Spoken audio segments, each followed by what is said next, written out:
Science નામ કબીર વિદ્યાલય સંસ્કાર school and group coaching ક્લાસમાં આપનું સ્વાગત છે। આજે જીમેટ નીટ અને કેમિસ્ટ્રી ઓલિમ્પિયાડ માટે ખૂબ જ ઇમ્પોર્ટન્ટ ટોપિક અહીંયા તમને હું આપી રહ્યો છું જે છે રિડક્શન। दोस्तों रिडक्शन ની વ્યાખ્યા તો ઘણી બધી થાય। આપણે ભણેલા છે કે જે પ્રક્રિયા દરમિયાન હાઇડ્રોજનનો ઉમેરો થાય એને રિડક્શન કહેવાય। જે પ્રક્રિયા દરમિયાન પદાર્થ ઇલેક્ટ્રોન સ્વીકારે એને રિડક્શન કહેવાય, બરાબર છે। જે પ્રક્રિયા દરમિયાન પદાર્થના ઓક્સિડેશન આંકમાં ઘટાડો થાય એને રિડક્શન કહેવાય। પણ ઓર્ગેનિકમાં આપણે અહીંયા જે પહેલા રિડક્શન ભણવાના છે એ છે કેટાલિટિક હાઇડ્રોજનેશન। इम्पोर्टન્ટ टॉपिक એટલે છે કારણ કે અલગ અલગ રિડક્શન કરતાની મિકેનિઝમ અલગ છે, અલગ અલગ રિડક્શન કરતા અલગ અલગ પ્રક્રિયકો સાથે પ્રક્રિયા આપે છે અને ચોક્કસ નિપજ આપે છે। તો આજે આપણે શરૂઆત કરીએ છીએ પહેલી કેટાલિટિક હાઇડ્રોજનેશન। કેટાલિટિક हाइड्रोजिनेशन दोस्तों कैटालिटिक हाइड्रोजिनेशन नाम ઉપરથી જ ખબર પડે કે જે રિડક્શન પ્રક્રિયા ઉદ્દીપકની હાજરીમાં થાય, એટલે ઉદ્દીપકની હાજરીમાં આપણે હાઇડ્રોજનનો ઉમેરો કરવાનો છે। ઉદ્દીપકની હાજરીમાં હાઇડ્રોજનનો ઉમેરો ઉદ્દીપક તરીકે નિકલ, પ્લેટિનમ અથવા પેલાડિયમ કેટાલિસ્ટ તરીકે લેશું આપણે, બરાબર છે। ત્યારબાદ હવે સિમ્પલ મિકેનિઝમ કઈ થશે દોસ્તો, કઈ રીતે પ્રક્રિયા થશે? तो सिंपल उद्दीपक हो उद्दीपक एना सरफेस ऊपर पहला हाइड्रोजन गैस से एडसॉर्ब થઈ જાય, બરાબર છે। આ એડસોર્બ પામેલો છે। ત્યારબાદ રિએક્ટન્ટ છે, સપોઝ આલ્કાઇન છે, આલ્કાઇન એ આ રિએક્ટન્ટ આની સપાટી પર આવે એટલે આ હાઇડ્રોજન છે એક જ દિશામાંથી આને એટેક કરશે, એક જ દિશામાંથી એટેક કરશે, ખબર પડે છે? એટલે આ રીતે જે હાઇડ્રોજનેશન થાય એક જ દિશામાંથી એને કહેવાય સીન એડિશન। कई प्रक्रिया कहेवाय सीन एडिशन। तो सीन एडिशन द्वारा हाइड्रोजनेशन थशे, बराबर છે। ત્યારબાદ તમે સરફેસ કેમિસ્ટ્રી ચેપ્ટર માં ભણ્યા છો, પૃષ્ઠ રસાયણમાં તમે ભણ્યા છો કે એડસોર્પ્શન અધિશોષણની જે ઘટના છે એ ઉષ્માક્ષેપક છે, એ પ્રક્રિયા દરમિયાન ઉષ્મા મુક્ત થાય છે। तो आ हाइड्रोजनेशन અહીંયા सीन एडिशन प्रमाणे કઈ રીતે થયું? એડસોર્પ્શન મિકેનિઝમ દ્વારા। તો મિત્રો અહીંયા આ પ્રક્રિયા છે, આ પ્રક્રિયા કેવી છે? ઉષ્માક્ષેપક છે, એટલે કે આ પ્રક્રિયા દરમિયાન ગરમી મુક્ત થાય છે, ઉષ્મા મુક્ત થાય। એ જે ઉષ્મા મુક્ત થાય તેને આપણે કહીશું heat of hydrogenation, otherwise it is called as hydrogenation enthalpy. प्रक्रिया दरमियान मुक्त थती ऊर्जा ने हाइड्रोजनेशन एंथैल्पी अथवा हाइड्रोजनेशन उष्मा कहेवाय। Heat of hydrogenation otherwise hydrogenation enthalpy कहे छे। दोस्तों आ टेम्परेचर डिपेंडेंट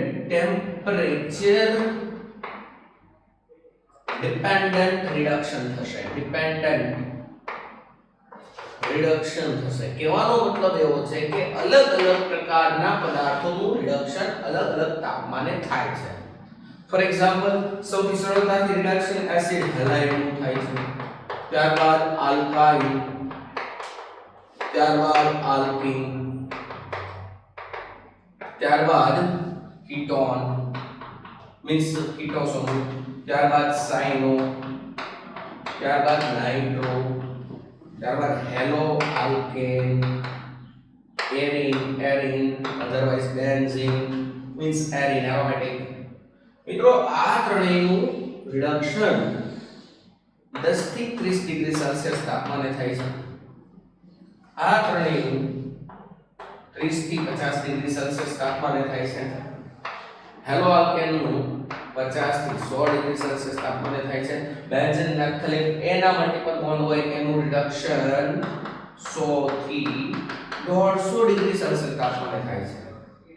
તો બેન્ઝીનમાં હાઇડ્રોજન, પ્લેટિનમ, પેલેડિયમ કે નિકલની હાજરીમાં આપણે નાખીએ તો ત્યારે સીધે સીધું ઓર્ડિનરી રૂમ ટેમ્પરેચર ઉપર એનું રિડક્શન થાય નહીં। એના માટે તમારે એલિવેટેડ ટેમ્પરેચર જોઈએ, મીન્સ ઊંચું તાપમાન જોઈએ. બીજી એક મહત્વની વાત એ છે કે કેટાલિટિક હાઇડ્રોજનેશન દ્વારા કાર્બોક્સિલિક એસિડ એસ્ટર કે એમાઇડ નું રિડક્શન થતું નથી. એક મહત્વની નોટ યાદ રાખજો, બરાબર છે? Amide, carboxylic acid and ester is not reduced by catalytic hydrogenation. No reaction. Okay, સમજાય છે? આ ત્રણેયની સાથે પ્રક્રિયા થતી નથી. વળી rate of hydrogenation in alkyne and alkene. મિત્રો, rate of hydrogenation એટલે કોનું હાઇડ્રોજનેશન સરળતાથી થાય આલ્કાઇન અને આલ્કીન માં? તો કે આલ્કાઇન નો રેટ છે એ વધારે છે આલ્કીન કરતા. કેમ? Because alkyne is linear shape હોય તો એડઝોર્પ્શન વધારે થાય. શું વધારે થાય? અધિશોષણ અહીંયા વધારે થાય. ખબર પડે છે? બીજી વાત, heat of hydrogenation, otherwise rate of hydrogenation is inversely proportional to the crowding. Rate of hydrogenation is inversely proportional to the crowding. જે મલ્ટીપલ બોન્ડ હોય એની આજુબાજુ ગીચતા વધારે હોય એમાં સરળતાથી હાઇડ્રોજનેશન થાય નહીં, સરળતાથી હાઇડ્રોજન એટેક કરી શકે નહીં. તો આ મુખ્ય મુદ્દાઓ છે અને આના આધારે હવે આપણે અલગ અલગ એપ્લિકેશન લઈશું. ઓકે, જો પહેલા ઉદ્દીપકની હાજરીમાં હાઇડ્રોજનનો ઉમેરો થાય તો ઉદ્દીપકની સપાટી પર હાઇડ્રોજન હોય એટલે સીન એડિશન કરે. ઉષ્માક્ષેપક પ્રક્રિયા છે. મુક્ત થતી ઊર્જાને હીટ ઓફ હાઇડ્રોજનેશન અથવા હાઇડ્રોજનેશન એન્થાલ્પી કહેવાય છે. ટેમ્પરેચર ડિપેન્ડન્ટ રિડક્શન છે. એસિડ હેલાઇડ, આલ્કાઇન અને આલ્કીનનું સરળતાથી રિડક્શન થાય છે. કીટો, સાયનો અને નાઇટ્રોનું રિડક્શન 30 થી 50 ડિગ્રી સેલ્સિયસ તાપમાને થાય છે. હેલો આલ્કેનનું 50 થી 100 ડિગ્રી સેલ્સિયસ તાપમાને અને એરોમેટિક રિંગ હોય એમાં રહેલા કાર્બનનું 100 થી 150 ડિગ્રી સેલ્સિયસ તાપમાને રિડક્શન થાય છે. એક મહત્વની વાત, અમાઇડ એનહાઇડ્રેટ એસિડ કે એસ્ટર નું રિડક્શન. એનહાઇડ્રેટ કે અહીંયા એનહાઇડ્રેટ નું કે એસ્ટર નું રિડક્શન કેટાલિટિક હાઇડ્રોજનેશન દ્વારા થતું નથી. આલ્કાઇન અને આલ્કીનમાં કોનો રેટ વધારે છે? અહીંયા રેટ આપેલો છે તો આલ્કાઇન, કારણ કે લિનિયર શેપ છે ને લિનિયર શેપ હોવાના કારણે અહીંયા સપાટી પર હાઇડ્રોજનેશન થતું હોય તો સપાટી પર હાઇડ્રોજન હોય અને આ લિનિયર શેપ હોય તો સરળતાથી હાઇડ્રોજનેશન થાય, એરિયા વધારે પ્રાપ્ત થાય. અને rate of hydrogenation is inversely proportional to the crowding. ત્રિબંધ કે ત્રિબંધની આજુબાજુમાં મોટા સમૂહ જોડાયેલા હોય તો હાઇડ્રોજનને ત્યાં એટેક કરવા માટે અવરોધનો સામનો કરવો પડે. અવરોધ જેટલો વધે એમ સરળતાથી એટેક કરશે નહીં. ઓકે,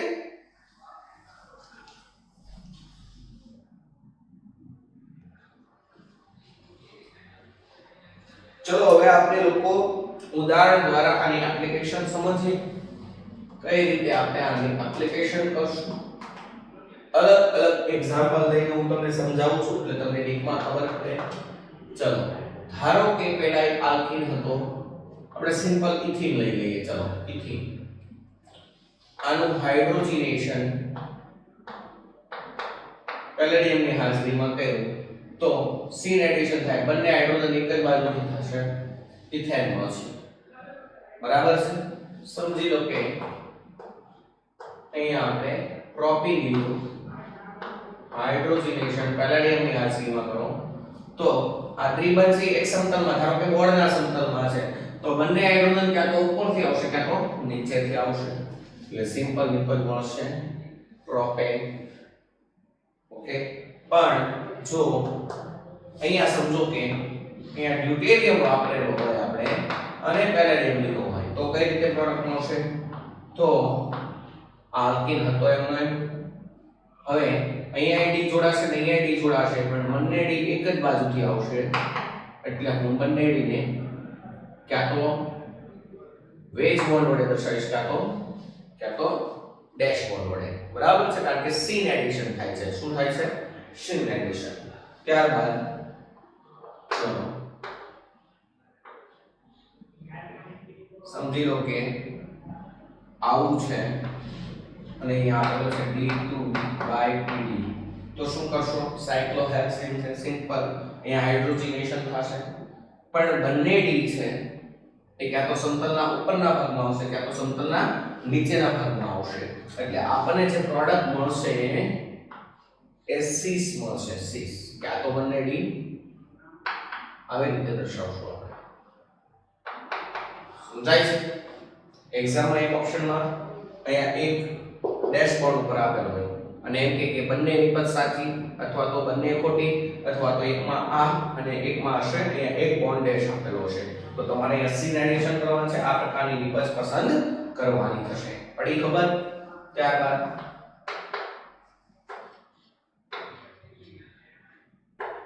અહીંયા કીટોન છે, અહીંયા ત્રિબંધ છે અને અહીંયા તમને આપેલો છે H2/PD એક ઇક્વિવેલન્ટ આપેલ છે બરાબર. અને અહીંયા H2/PD એક્સેસ માં આપેલ છે. તો દોસ્તો મેં તમને શીખવાડેલું હમણાં રેટ ઓફ હાઇડ્રોજનેશન નો ક્રમ આપેલો કે જ્યારે એક ઇક્વિવેલન્ટ H2 જ નાખવાનો છે તો અહીંયા કીટોન અને દ્વિબંધ બંનેનું રિડક્શન થાય પણ પહેલા કોનું થશે સરળતાથી? દ્વિબંધનું. અહીંયા થશે કાર્બન કાર્બન દ્વિબંધ. તમને અહીંયા પ્રોડક્ટ આવી મળશે તો આ સાયક્લોહેક્સેનોન. અને એક્સેસ માં હોય તો આનું રિડક્શન કરી નાખશે અને આનું રિડક્શન કરી નાખશે એટલે આવી નિપજ મળશે. સમજાય છે? નેક્સ્ટ અલગ અલગ એક્ઝામ્પલ લઈએ એટલે તમને વધારે ખબર પડે. ત્યારબાદ હું લઉં છું ચલો કોન્જુગેટેડ ડાઇન છે. જો તો મિત્રો કોન્જુગેટેડ ડાઇન માં જનરલી 1,4 પ્રકારનું એડિશન થાય, 1,4 પ્રકારનું રિડક્શન થાય બરાબર છે. અહીંયાથી H2/PD 1 ઇક્વિવેલન્ટ તો શું થશે? તો અહીંયા 1,4 એડિશન થશે. કેટલાક વિદ્યાર્થી આ એક દ્વિબંધ કાઢી નાખે બે હાઇડ્રોજન ક્યાં નાખી દે અથવા તો આ એક દ્વિબંધ કાઢી નાખે બે હાઇડ્રોજન ક્યાં નાખે. એવું નહીં થાય. એક્ચ્યુઅલી અહીંયા 1,4 એડિશન આ પ્રકારે થશે. આ પ્રકારે અહીંયા H હવે અહીંયા શું થશે? આ બંધ અહીંયા આવશે, આ બંધ અહીંયા આવશે અને આ બંધ અહીંયા આવશે. ખબર પડે છે? એટલે આ કાર્બન અને H જોડાઈ જશે, આ કાર્બન અને H જોડાઈ જશે, આ બંધ નીકળી જશે, આ બંધ નીકળી જશે, આ બંધ નીકળી જશે, અહીંયા નવો બંધ બનશે. એટલે આવી રીતે નિપજ મળશે. ખબર પડી? ખબર પડી? આને કહેવાય સિસ બ્યુટુઇન. સમજાય છે? આની જગ્યાએ આમ આપેલું હોતે આમ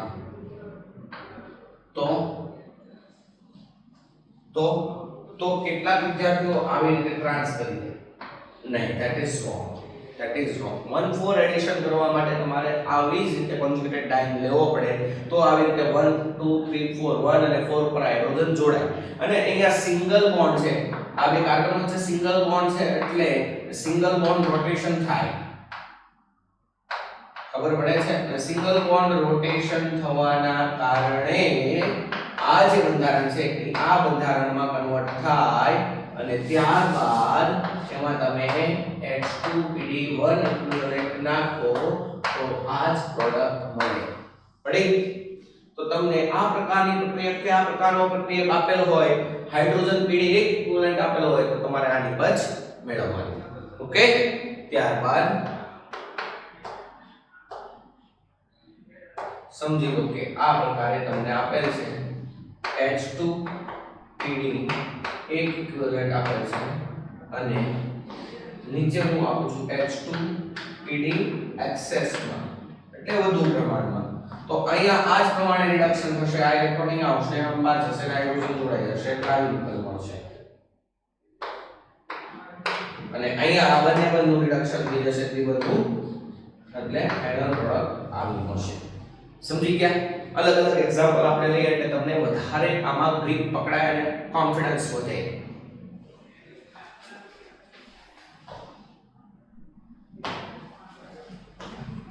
ચલો નેક્સ્ટ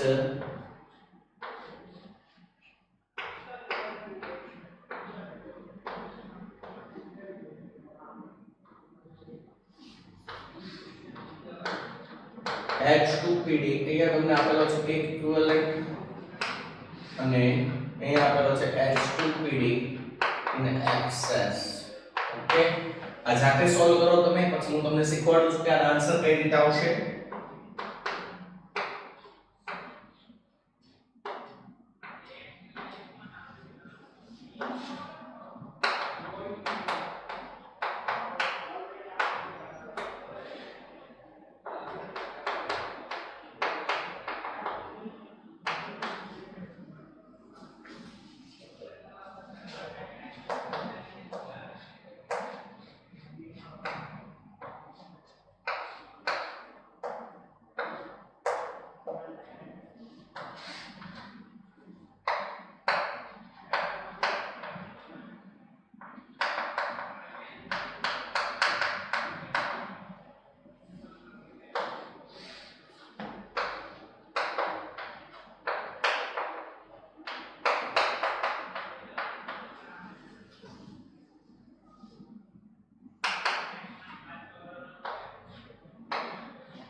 ચલો, આ પ્રકારના ક્વેશ્ચન તમને આપેલા છે અને કઈ રીતે સોલ્વ કરશો તમે.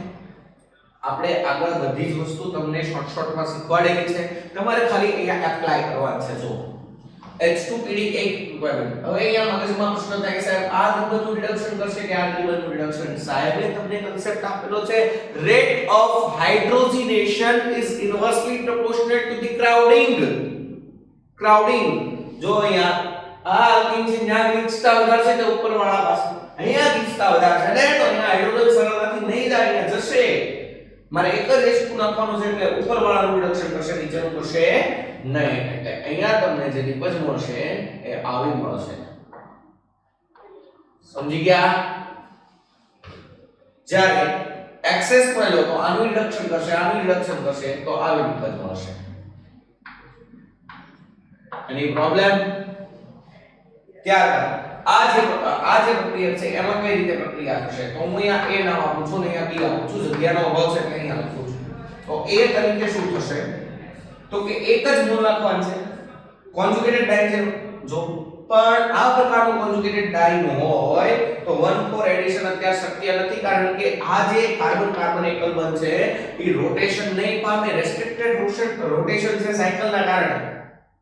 એટલે અહીંયા ખાલી શું થશે, સિમ્પલ રિડક્શન થશે. હવે અહીંયા ક્રાઉડિંગ વધારે છે, અહીંયા વધારે છે તો અહીંયા નહીં થાય, અહીંયા થશે. એટલે એક ઇક્વિવેલન્ટ હશે તો બધા મળશે તો આવે. ખબર પડી? અને વધારે હોય તો બેનું રિડક્શન કરી નાખશે તો કઈ મૂંઝવણ પ્રશ્ન નથી. આવી બધું પડે છે ખબર? નેક્સ્ટ ચલો, અહીંયા હું શબ્દ આપું છું, આને A આપું છું નિપજ અને આને B. તો બોલો અહીંયા A બરાબર શું થશે, તો કે કેટલા ઇક્વિવેલન્ટ છે, એક્સેસ છે, એક્સેસ જેટલો જોઈએ એટલો છે, પણ તાપમાન કેટલું છે, રૂમ ટેમ્પરેચર 25 ડિગ્રી સેલ્સિયસ તાપમાન છે. તો મિત્રો રૂમ ટેમ્પરેચર ઉપર ખાલી એ આલ્કીનનું રિડક્શન કરશે નહીં, એરોમેટિક વલયનું કરશે નહીં. એરોમેટિક વલયનું રિડક્શન સામાન્ય તાપમાને ન થાય. યાદ કરો મિત્રો, aromatic benzene is higher stable. એ સામાન્ય તાપમાને યોગશીલ પ્રક્રિયા આપતો નથી, સામાન્ય તાપમાને વિસ્થાપન પ્રક્રિયા પણ આપતો નથી. એરોમેટિક છે, વધુ પડતી સ્થાયીતા અને ઓછી ક્રિયાશીલતા ધરાવે છે. યાદ કરો. તો અહીંયા એ રૂમ ટેમ્પરેચર પર ખાલી આ રિબનનું રિડક્શન થશે, ભલે ને હાઇડ્રોજન વધારે હોય, પડ્યો રહેશે, આનું રિડક્શન કરશે નહીં. જ્યારે એલિવેટેડ ટેમ્પરેચર 150 ડિગ્રી સેલ્સિયસ તાપમાન કરો તો મિત્રો હાઇડ્રોજન વધારે છે અને પ્રક્રિયા નહોતી કરવી, પણ તમે દગાવો પરાણે તમે તાપમાન જ એટલું આપો છો, બિચારાને ના છૂટકે કરવી પડે છે, બધાનું રિડક્શન કરી નાખશે. એક જ મળશે આવી. સમજી ગયા? બેન્ઝીન ને તો પ્રક્રિયા નહોતી કરી, પણ તમે સાનાવાના રહેવા તો જોઈએ ને, જો તો ખરા 150 ડિગ્રી સેલ્સિયસ તાપમાન આપી દીધું, પછી તો કરે જ ને. ચલો નેક્સ્ટ CH નું રિડક્શન થાય 60 ડિગ્રી ટેમ્પરેચર આ થાય એક્સેસ માં છે એનું થઈ જશે પ્રાથમિક આલ્કોહોલ મળશે આનું થઈ જશે પ્રાથમિક આલ્કોહોલ મળશે કાર્બોક્સિલિક એસિડ નું રિડક્શન થાય નહીં જોઈએ ઇક્વિવેલન્ટ હોત તો ઇમાઇન મળે પણ અહીંયા વધારે પ્રમાણમાં છે એટલે અહીંયા પણ પ્રાથમિક અમાઇન મળશે શું મળશે પ્રાથમિક અમાઇન ચાલો તો આની ફાઇનલ પ્રોડક્ટ આવી આવશે જો આવી અહીંયા થઈ જશે CH2 OH અહીંયા થઈ જશે CH2 NH2 અહીંયા થઈ જશે અહીંયા C ડબલ HN થશે અહીંયા થશે CH2 OH સમજી ગયા તો આ પ્રકારે હજી આપણે અલગ અલગ એક્ઝામ્પલ લઈએ એટલે તમને કોન્ફિડન્સ વધે આપણે હાઈ કોન્ફિડન્સ લેવલ ઉપર જવાનું છે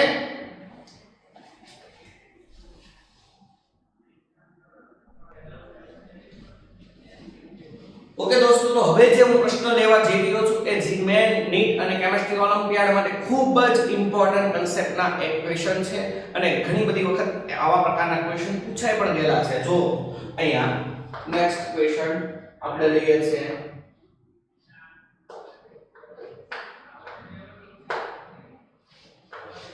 અહીંયા આપેલો છે D2/PD ઓકે તો આ 1 2 3 4 આ 2 બ્યુટીન છે અને એ પણ પાર્ટિક્યુલરલી સિસ છે કેવો છે સિસ તો સિસ 2 બ્યુટીન હોય એનું આપણે ડ્યુટેરિયમ દ્વારા હાઇડ્રોજનેશન કરીએ છીએ તો સિન એડિશન થશે સમજી લો કે આ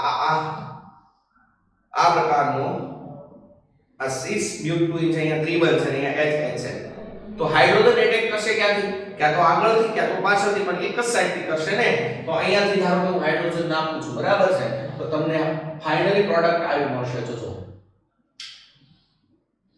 આ મિથાઇલ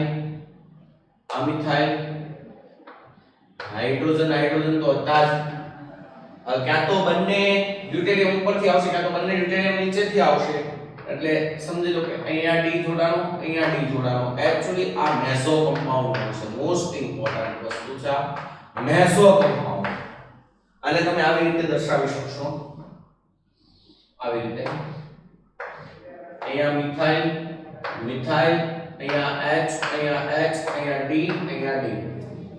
બરાબર છે આ મિત્રો આ ખ્યાલ કાર્બન થઈ ગયો જો આ પણ કિરાલ જે કાર્બનની ચારેય સંયોજકતા અલગ અલગ સમૂહ દ્વારા સંકોચાયેલી હોય કિરાલ કાર્બન કહેવાય આ કિરાલ કાર્બન છે પણ વચ્ચે જુઓ તમે વચ્ચેથી ભાગ કરો તો ઉપરનો ભાગ ને નીચેનો ભાગ બે એક સરખા મળે એને મેસો સંયોજન કહેવાય કેવું મેસો સંયોજન આ કિરાલ હોવા છતાં ઓપ્ટિકલી ઇનએક્ટિવ છે કિરાલ હોવા છતાં ઓપ્ટિકલી inactive છે inactive due to internal compensation ચલો હું તમને અહીંયા વધારે સરળતાથી સમજાવવાની કોશિશ કરું એટલે તમને વધારે અંદાજ આવે કઈ રીતે આને સમજાવ્યું અને ન્યુમેન પ્રોજેક્શન માં બતાવું આ 6 બ્યુટન ને શેમાં ન્યુમેન માં તો આવી રીતે બતાવશું ચલો આ બે કાર્બન ને હું ન્યુમેન માં બતાવું છું તો 6 એટલે શું થશે બંને મિથાઇલ છે અહીંયા હાઇડ્રોજન બંને મિથાઇલ એક જ બાજુ આવશે અહીંયા આમ છે આ મિથાઇલ અહીંયા હાઇડ્રોજન ખબર પડી આ સિસ બંધારણ છે સમજાય છે તમે સમજી શકો છો અહીંયા દ્વિબંધ છે આ મિથાઇલ છે તો આ મિથાઇલ છે એક જ બાજુ આવ્યા કે નહીં આ પડછાયા સ્વરૂપે દોરેલ છે ઇક્લિપ્સ સ્વરૂપે જો આ મિથાઇલ છે આ મિથાઇલ છે તો બે એક જ બાજુ છે ને ઉપરની બાજુ દ્વિબંધની ખબર પડે છે કે નથી પડતી હવે તમે આમાં ડ્યુટેરિયમ નાખો તો એ બંને ડ્યુટેરિયમ આ બાજુથી જશે એટલે એક જ બાજુથી ગયા એટલે ફાઇનલી તમને જે પ્રોડક્ટ મળી એ હકીકતમાં ન્યુમેન પ્રોજેક્શન પ્રમાણે જોવા જાવ તો આવી મળેલી છે આવી અહીંયા D અને અહીંયા પણ D આવી સમજી ગયા હવે તમને શીખવાડેલું છે સાહેબે ન્યુમેન માંથી ફિશર માં કન્વર્ટ કરવું હોય ન્યુમેન માંથી ફિશર માં તો તમે આને આવી રીતે ડ્રો કરી શકો જો આને Me નીચે H ઇક્લિપ્સ માંથી તમારે ફિશર માં કન્વર્ટ કરવું હોય તો આ જે ઉપરના ભાગમાં છે મિથાઇલ નીચે આવી રીતે નીચે આમ બંધ હશે પછી H આવી હવે જે જમણી બાજુ છે જમણી બાજુ લખવાનું ડાબી બાજુ છે ડાબી બાજુ લખવાના સોરી અહીંયા મિથાઇલ હતો ને અહીંયા મિથાઇલ ચાલો ખબર પડી અહીંયા મિથાઇલ હતો તો ત્યાં મિથાઇલ જ રહેશે ને. તો મેં શું કર્યું, ન્યુમેનમાંથી ફિશરમાં કન્વર્ટ કર્યું. આવડે છે ન્યુમેનમાંથી ફિશરમાં કઈ રીતે કન્વર્ટ કરવાનું? ઇક્લિપ્સ બંધારણ લેવાનું. કયું? ઇક્લિપ્સ.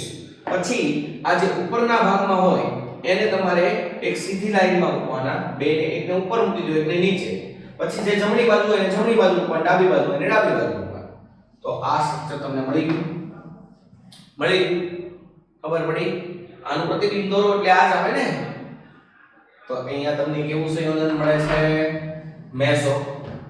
કેવું? આ તો આપણે ચલો સાહેબ તમને એમ થાય કે સાહેબ અહીંયા D2 જમણી બાજુ છે અહીંયા ડાબી બાજુ છે, એ તો આપણે આવો ઇક્લિપ્સ લીધો એટલે આ બે એજ ધારો કે અહીંયા લીધા હોતે તો D અહીંયાથી જતે ને, અને D જો ત્યાંથી જતે તો આ બંધારણ મળતું. એટલે ખાસ યાદ રાખો કે સિસ આલ્કીન હોય અને એમાં સીન એડિશન થાય. સિસ આલ્કીન હોય અને એમાં કયું એડિશન થાય? સીન એડિશન થાય તો નિપજ કઈ મળે? મેસો સંયોજન મળે. કેવું? મેસો. હું બીજું એક એક્ઝામ્પલ આપી દઉં તમને. આની આ જ વસ્તુ પણ ટ્રાન્સ આલ્કીન લઈએ આપણે. ચલો આ છે ટ્રાન્સ બ્યુટ 2 અને અહીંયા તમે રાખ્યો છે ડ્યુટેરિયમ. તો શું થશે? બંને હાઇડ્રોજનને એક જ બાજુથી નાખવાના, પણ અહીંયા તમને જે નિપજ મળશે એ રેસેમિક મિશ્રણ મળશે. જો હું તમને આ ઉદાહરણ દ્વારા સમજાવું તો તમને પાકી ખબર પડે. જો અહીંયા Me છે, અહીંયા H છે. હવે બીજાનો Me છે, અહીંયા ટ્રાન્સ છે. ટ્રાન્સ એટલે બે Me એક જ બાજુ હશે નહીં ગ્રીબન, એટલે બીજો Me અહીંયા હશે અને અહીંયા શું છે? H. ખબર પડે છે? જો પહેલામાં શું આ એક Me હતો, આ એક Me હતો, આ પાછળનો Me હતો. જો આવી રીતે, અને વચ્ચે અહીંયા દ્વિબંધ હતા, વચ્ચે આમ દ્વિબંધ હતા. આ વ્હાઇટ ચોક છે એ સમજો કે દ્વિબંધ છે. આવી રીતનું સ્ટ્રક્ચર હતું પહેલા. હવે મારે ટ્રાન્સ લેવો હોય, ટ્રાન્સ, તો એક Me ઉપર તો એક મારે નીચે રાખવો પડે ને દ્વિબંધ. ટ્રાન્સ ક્યારે થાય? સરખા સમૂહ દ્વિબંધના વિકર્ણીય સ્થાને આવેલા હોય ત્યારે. અને સિસ ક્યારે થાય? દ્વિબંધની એક જ બાજુ આવેલા હોય. આવું બંધારણ હોય તો સિસ થશે, આવું હોય તો ટ્રાન્સ. તો અત્યારે મારે ટ્રાન્સ લેવા માટે બીજો મિથાઇલ આમ લેવાનું. હવે મારે અહીંયા શું નાખવાનું છે? Deuterium PD. તો બે ડ્યુટેરિયમ અહીંયાથી જશે તો મને સ્ટ્રક્ચર આવું મળશે. આવું જોજો, એક Me, અહીંયા H, અહીંયા H, અહીંયા Me, અને અહીંયા બંને D જશે. હે, તો આ બંધારણ આવું થશે. જો ઉપર Me, નીચે H, પછી હવે જે જમણી બાજુ એ જમણી બાજુ, અહીંયા બંને D, અહીંયા એક ઉપર નીચે Me અને ઉપર H. ખબર પડે છે? હે, હવે મારે અહીંયા નીચે Me ને લાવવો હોય તો શું કરવાનું? મારે સ્વિચિંગ કરવાનું. પણ સિંગલ સ્વિચિંગ કરો તમે. કેવું? સિંગલ સ્વિચિંગ કરો તો મિત્રો જે વિન્યાસ હોય બદલાઈ જાય. મારે આનો જ વિન્યાસ રાખવો હોય તો કેટલા સ્વિચિંગ કરવાના? 2. તો આને પહેલા હું આમ લઈ આવું એટલે Me આવી જાય, H આવી જાય. પછી મારે બીજું સ્વિચિંગ હું H અને D વચ્ચે કરી નાખીશ. તો ડબલ સ્વિચિંગ કરશો તો ફાઇનલી તમને બંધારણ મળશે Me H, Me અહીંયા આવશે D H D. બંધારણ ખબર પડે છે મિત્રો? આ એક બંધારણ મળ્યું ને બીજું બંધારણ આયા તમને એનું પ્રતિબિંબ મળે. આવી રીતે Me D H D H. પડી ખબર? તો આને કહેવાય રેસેમિક મિશ્રણ. રેસેમિક mixture. Racemic mixture is also optically inactive. Racemic mixture is also optically inactive due to external compensation. જેટલો આનો વિન્યાસ હશે એટલો જ આનો હશે પણ વિરુદ્ધ હશે. એટલે પરિણામી સમતલીય ધ્રુવીભૂત પ્રકાશનું તણ તમે આપાત કરો તો સીધે સીધું નીકળી જાય, એનું પુનરાવર્તન થાય નહીં. એટલે racemic mixture is also optically inactive due to external compensation. ખબર પડે છે? તો શોર્ટ એન્ડ સિમ્પલ તમારે શું યાદ રાખવાનું? કન્સેપ્ટ ને ખાસ યાદ રાખો કે સિસ આલ્કીન હોય એમાં સીન એડિશન થાય તો મેસો સંયોજન મળે નિપજમાં, અને ટ્રાન્સ આલ્કીન હોય અને એમાં તમે સીન એડિશન કરો તો રેસેમિક મિશ્રણ મળે. બરાબર છે? તમારે શું યાદ રાખવાનું? સિસ આલ્કીન સીન એડિશન તો નિપજ કઈ meso trans alkene syn addition trans alkene માં સીન એડિશન થાય તો નિપજ કઈ રેસેમિક મિક્સચર બરાબર છે મેસો પણ કેવું ઓપ્ટિકલી ઇનએક્ટિવ રેસેમિક મિક્સચર પણ કેવું optically inactive meso optically inactive નું કારણ due to internal expect compensation અને રેસેમિક મિક્સચર ઓપ્ટિકલી ઇનએક્ટિવ હોવા પાછળનું કારણ ડ્યુ ટુ એક્સટર્નલ કમ્પેન્સેશન ખબર પડે છે દોસ્તો ખૂબ જ ઇમ્પોર્ટન્ટ ટોપિક છે આ મેં તમને મિકેનિઝમ સાથે સમજાવ્યું પણ તમારે લોકોને યાદ ના રહે તો તમારે આ ખાસ યાદ રાખવાનું કે સિસ આલ્કીન નું સીન એડિશન કરો તો શું નિપજ મળે મેસો અને ટ્રાન્સ આલ્કીન નું સીન એડિશન કરો તો નિપજ કઈ મળે રેસેમિક મિક્સચર હજી આપણે આવા બે ત્રણ સવાલ જોઈએ એટલે તમને કોન્ફિડન્સ લેવલ વધી જાય વિશ્વાસનો પણ ચલો તો નેક્સ્ટ આપણે લઈએ છીએ એક્ઝામ્પલ નેક્સ્ટ લઈએ આવી રીતે આપેલ છે pH Me pH Me ચલો અહીંયા આપણને આપેલ છે H2 Pd બરાબર છે તો અહીંયા કઈ રીતે નિપજ મળશે તો દોસ્તો અહીંયા તમને દેખાય છે કે દ્વિબંધની બે બાજુ મિથાઇલ એક બાજુ છે ફિનાઇલ એક બાજુ છે તો આ શું છે સિસ કેટાલિટિક હાઇડ્રોજનેશન કરો તો કઈ મિકેનિઝમ પ્રમાણે એડિશન થશે સીન એડિશન થાય તો સાહેબે શું કીધું સિસ આલ્કીન નું સીન એડિશન થાય તો મેસો કમ્પાઉન્ડ મળે એટલે તમને પ્રોડક્ટ એક આવી આપી હશે જો આવી pH આમ છે પછી Me એક બાજુ અને અહીંયા H અથવા તો આનું પ્રતિબિંબ હશે આ એક કેવું સંયોજન મળ્યું meso compound and meso compound is optically inactive due to internal compensation ત્યારબાદ સમજી લો કે આ જ વસ્તુમાં તમને આવી રીતે આપેલ હોતે અને અહીંયા તમને H2/Pd તો અહીંયા પણ શું થશે એડિશન તો સીન જ થશે પણ આ કેવો આલ્કીન છે ટ્રાન્સ આલ્કીન નું સીન એડિશન થાય તો નિપજ કે મળે રેસેમિક મિક્સચર તો અહીંયા તમને પ્રોડક્ટ આવી આપી છે pH Me ત્યારબાદ અહીંયા Me અહીંયા H આવશે અને બીજી પ્રોડક્ટ આવી મળશે પણ આનું પ્રતિબિંબ હશે pH MEH આ શું થયું રેસેમિક મિશ્રણ શું થયું રેસેમિક મિશ્રણ તો તમારે આ કન્સેપ્ટમાં ખાસ યાદ રાખવાનું છે સિસ આલ્કીન નું કેટાલિટિક હાઇડ્રોજનેશન કરો તો મેસો સંયોજન મળશે અને ટ્રાન્સ આલ્કીન નું કેટાલિટિક હાઇડ્રોજનેશન કરો તો રેસેમિક મિશ્રણ મળશે રેસેમિક મિશ્રણ આ બંને ઓપ્ટિકલી ઇનએક્ટિવ થશે ખાલી આ એકની વાત કરો તો ઓપ્ટિકલી એક્ટિવ ખાલી આ એકની વાત કરો તો ઓપ્ટિકલી એક્ટિવ પણ બે સરખા પ્રમાણમાં હોય અને બેના વિન્યાસ સરખા પણ વિરુદ્ધ હોય એટલા માટે આનું પરિણામી વિન્યાસ 0 મળે એટલે આ ઓપ્ટિકલી ઇનએક્ટિવ બની જાય ઓકે તો આ ચર્ચા કરી આપણે આલ્કીન માં હાઇડ્રોજનેશન ચલો હવે નેક્સ્ટ સમજી લો કે CH3 Cn આપેલ છે H2Pd એક ઇક્વિવેલન્ટ છે તો અહીંયા પહેલા નિપજ મળશે CH3 CHNH મીન્સ ઇમાઇન નિપજ મળશે વધારે તમે રિડક્શન કરો તો આમાંથી બનશે પ્રાથમિક અમાઇન શું બનશે પ્રાથમિક અમાઇન તો આ પ્રકારનો કન્સેપ્ટ આપણે લઈ ચૂકેલા છે સેમ વે આલ્કાઇન હોય H2Pd એક જ ઇક્વિવેલન્ટ નાખો તો પહેલા મળશે સિસ આલ્કીન કારણ કે સીન એડિશન થશે ને સીન એડિશન થશે સિસ આલ્કીન મળશે સિસ આલ્કીન અને ત્યારબાદ ફર્ધર હાઇડ્રોજનેશન કરશો તો મળશે આલ્કેન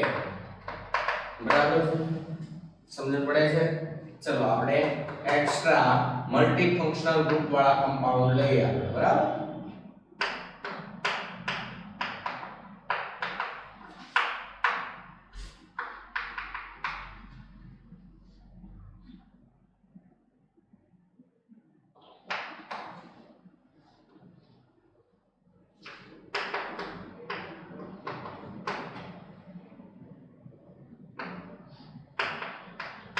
ચલો અહીંયા તમને આપેલો છે H2PDXS. આપણે તમને લિથિયમ એલ્યુમિનિયમ હાઇડ્રાઇડ પણ ભણાવેલું છે. સમજી લો કે અહીંયા આપેલું છે lithium aluminium hydride by ether second step H3O+ excess માં, બરાબર છે. અને થર્ડ તમને અહીંયા આપેલું છે sodium borohydride in methanol excess માં. બધી એક્સેસ જ છે. ચલો તો તમે લોકો અહીંયા કઈ રીતે નિપજ મેળવે? અહીંયા ધારો કે A B ને C આવી રીતે એક્ઝામ માં આપેલું અને આ પ્રકારના કોમ્પિટિટિવ એક્ઝામ માં સવાલ મોટા ભાગે એક્ઝામ માં હોય જ છે. એટલે આ પ્રકારની પ્રિપેરેશન તમારે કરવી જ પડે. ચલો કેટાલિટિક હાઇડ્રોજનેશન માં આલ્ડીહાઇડ નું રિડક્શન થશે, કાર્બન કાર્બન ત્રિબંધ નું રિડક્શન થશે, કાર્બોક્સિલિક એસિડ નું રિડક્શન થશે નહીં, સાયનાઇડ નું રિડક્શન થશે, કીટોન નું રિડક્શન થશે. આટલી વસ્તુનું રિડક્શન થશે.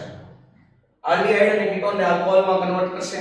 આલ્ડીહાઇડ ને પ્રાથમિક આલ્કોહોલ માં બનાવશે, કીટોન ને સેકન્ડરી આલ્કોહોલ માં બનાવશે. સાયનાઇડ નું પ્રાથમિક અમાઇડ માં રૂપાંતર થશે.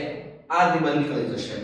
બેન્ઝીન રિંગ એરોમેટિક વલયનું હાલમાં રિડક્શન થશે નહીં, કારણ કે મિત્રો એરોમેટિક વલયનું રિડક્શન એલિવેટેડ ટેમ્પરેચર ઉપર થાય. It is a highly stable compound. So aromatic compound નું તમે ઓર્ડિનરી ટેમ્પરેચર ઉપર રિડક્શન કરો તો એ ખામખા ગુનો બની જાય. ગુનો એવું ના થાય. એટલે અહીંયા તમને પ્રોડક્ટ મળશે આવી. જો આવી બેન્ઝીન અહીંયાથી જશે CH2 CH2 CH2OH, COOH નું રિડક્શન થશે નહીં. સાયનાઇડ માંથી જશે CH2NH2 અને અહીંયાથી જશે CHOH CH3. that is final product by the catalytic hydrogenation. Lithium aluminium hydride વડે રિડક્શન કરો તો એ તો સ્ટ્રોંગ ન્યુક્લિયોફિલિક રિડ્યુસિંગ એજન્ટ છે. એ કાર્બન કાર્બન મલ્ટીપલ બોન્ડ નું રિડક્શન કરશે નહીં. એટલે આ એરોમેટિક સિસ્ટમ તો આ પણ રિડક્શન નહીં કરે, બરાબર છે. પણ આનું કરશે. યસ, આનું કરશે. હા, આનું પણ રિડક્શન લિથિયમ એલ્યુમિનિયમ હાઇડ્રાઇડ કરશે, કારણ કે આ carbon carbon multiple bond extended conjugation with benzene, benzene સાથે એક્સટેન્ડેડ કોન્જુગેશન માં છે. એટલે એનું પણ રિડક્શન કરશે. સાયનાઇડ નું કરશે. ચલો કાર્બોક્સિલિક એસિડ નું રિડક્શન કરશે. હા કરશે. બગાડ થશે, કોસ્ટલી છે, પણ કરશે ખરા. પ્રાથમિક આલ્કોહોલ માં કન્વર્ટ કરશે અને આનું પણ કરશે. તો ટૂંકમાં અહીંયા જે તમને લિપજ મળશે એ આવી મળશે CH2 CH2 CH2OH, અહીંયા મળશે CH2NH2, ત્યારબાદ અહીંયા થઈ જશે CH2OH, અહીંયા થઈ જશે CHOH CH3. ઓકે, આ પ્રોડક્ટ મળશે લિથિયમ એલ્યુમિનિયમ હાઇડ્રાઇડ દ્વારા. અને સોડિયમ બોરોહાઇડ્રાઇડ છે એ વીક ન્યુક્લિયોફિલિક રિડ્યુસિંગ એજન્ટ છે. એના દ્વારા તમારે કોનું રિડક્શન કરવાનું થશે? તો એ આ આલ્ડીહાઇડ નું રિડક્શન કરશે, બરાબર છે. સોડિયમ બોરોહાઇડ્રાઇડ છે એ આલ્ડીહાઇડ નું રિડક્શન કરશે. યસ કરશે. એ કાર્બન કાર્બન મલ્ટીપલ બોન્ડ નું રિડક્શન એક્સટેન્ડેડ કોન્જુગેશન હોય તો પણ કરશે નહીં. તે કાર્બોક્સિલિક એસિડ નું રિડક્શન કરશે નહીં. તે સાયનાઇડ નું રિડક્શન કરશે નહીં. અહીંયા જો ઇમાઇન હોત તો થાય. સાયનાઇડ છે એનું પણ રિડક્શન કરશે નહીં. તે કીટોન નું રિડક્શન સરળતાથી કરશે. એટલે અહીંયા જે ફાઇનલ પ્રોડક્ટ મળશે એ તમને આવી મળશે. તો આ પ્રકારના ક્વેશ્ચન દોસ્તો જીમેન એનસીઈઆરટી તેમજ નીટ અને કેમિસ્ટ્રી ઓલિમ્પિયાડ માટે ખૂબ જ ઇમ્પોર્ટન્ટ છે. તો આ પ્રકારની તૈયારી તમારે કરવી નહીંતર તમે નેગેટિવ માર્કિંગ તરફ જઈ રહેશો. આ પ્રકારની નિપજ અહીંયા તમને મળશે. ઓકે દોસ્તો, તો આજે આપણે કેટાલિટિક હાઇડ્રોજનેશન મેળા કમ્પ્લીટ નોલેજ લેજો. પેપર પેન લઈને કમ્પ્લીટ લખાણ સાથે તૈયારી કરજો.